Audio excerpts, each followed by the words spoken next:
Questions for reflection. Given the principle of interpretation we spoke of yesterday, viewing the Old Testament scriptures through the lens of the Paschal mystery, we see that the words spoken through the Hebrew prophet Jeremiah were messianic. They would ultimately be fulfilled many, many years later in the saving life, death, and resurrection of the Son of God, Jesus, the Christ. He is that Lamb who would be led to the slaughter. In the words of the prophet, and I quote, "I for my part was like a trustful lamb being led to the slaughterhouse, not knowing the schemes they were plotting against me. Let us destroy the tree in its strength. Let us cut him off from the land of the living, so that his name may no longer be remembered." The same imagery is found in another of the messianic prophets of the Old Testament, Isaiah. In chapter 53, we read of a suffering servant of Yahweh. In verse 7, we find this powerful prophetic image of the one whom we know as Christians was and is Jesus Christ. And I quote, "He was oppressed and he was afflicted, yet he opened not his mouth.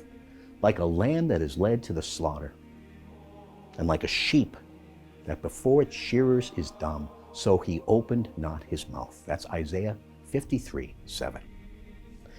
Now that we know this principle of interpretation, do we read these Old Testament books differently? We should. The psalmist David leads us in a song crying out for God to save us from difficulties. This psalm is a plea for help in times of persecution. The first verse, which is not a part of this excerpt which forms our response, says, and I quote, "Lord my God, in you I trusted. Save me. Rescue me from all who pursue me." Persecution is a part of following the Lord in the midst of an age which has all but rejected him. It was promised by Jesus himself. He told us, and I quote Jesus, "If the world hates you, realize that it hated me first. If you belong to the world would love its own. But because you do not belong to the world, and I have chosen you out of the world hates you. Remember the word I spoke to you. No servant is greater than his master. If they persecuted me, they will also persecute you." And that's from John 15, verses 18 to 20. If we are not suffering some kind of persecution and opposition, we are not living our faith. There is no doubt we are living in an age of growing persecution against Christians. In these times, the Lord is searching for men and women who believe in his promises, all of them, and are willing to be used by him to reveal his plan. Let us become those men and women. Let us live ready for what lies ahead. Notice the response of the crowd to Jesus in the gospel text presented to us for today's Mass, taken from the account of St. John. Some thought he was the prophet. Some thought he was the promised Messiah. Others failed to recognize him at all and indeed rejected him. Others wanted to arrest him. Finally, we read, they all went home. How sad. They missed the moment. They failed to recognize who Jesus was, and as a result, they lost their way.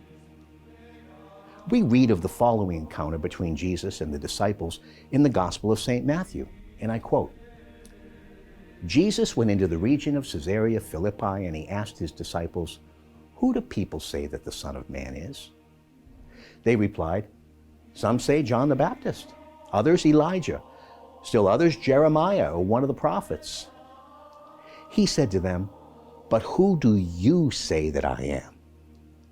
Simon Peter said in reply, 'You are the Christ, the Son of the living God.'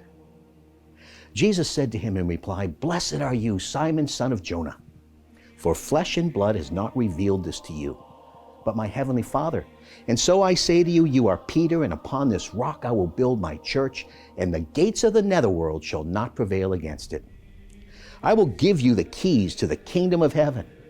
Whatever you bind on earth shall be bound in heaven, and whatever you loose on earth shall be loosed in heaven. And that's from Matthew 16, verses 13 to 20. The same question is asked of each one of us. Who do you say that I am? It is not just asked once, but continually. It's meant to inform the response of our entire life. How we answer that question determines who we will become and how we will live. It's a question which cannot be answered indirectly or half-heartedly. It's not enough to rely on what some say. The question is profoundly personal, as well as public. Who is Jesus Christ to me? And how does my answer affect the way I live?